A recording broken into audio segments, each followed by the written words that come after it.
So hello guys, good morning. સવારમાં હું કપડાં ધોઈ નાખ્યા, પછી મારે અનાવલ જવું હતું એટલે ફટાફટ હું ગાડી લઈને નીકળી ગઈ અનાવલ જવા માટે.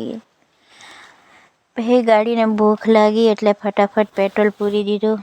પેટ્રોલ પૂરું જ હતું, પછી ધક્કો કોણ મારે, એટલે પછી ફટાફટ પેટ્રોલ પૂરીને પછી મેં નીકળી ગઈ ખમણ એન્ડ ઢોકળા લેવા માટે. ગાઈઝ, મેં બહુ ભૂખ્ખડ છું, બહુ ખાઉં મેં. એવું સાદું લઈ આવી એટલે ઘરે લાવીને પછી ફટાફટ વઘારી નાખ્યું.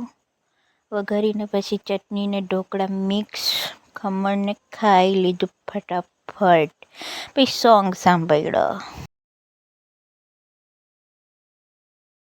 પછી અમારે કારેલાનું શાક બનાવું હતું એટલે ફટાફટ કારેલાને કટ કરી નાખ્યા. મને બહુ જ ભાવે કારેલા ગાઈઝ.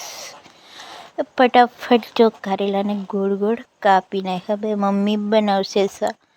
પછી કલેટીવાળો આવ્યો હતો એટલે ચોકોબાર લીધી હતી, એટલે પછી ઠંડુ ઠંડુ એ ખાવા બેસી ગઈ. ક્યારની લીધી હતી, ફ્રીઝરમાં મૂકી હતી. ઓલી ચા હે ને પીધી હતી ને એટલે મોડેથી ખાધી. પછી હાંજ થઈ એટલે હું રખડવા દુકાને નીકળી પડી. મારા જેવું નવરી બજાર કોઈ નહીં. આજના માટે એટલું જ. Good night.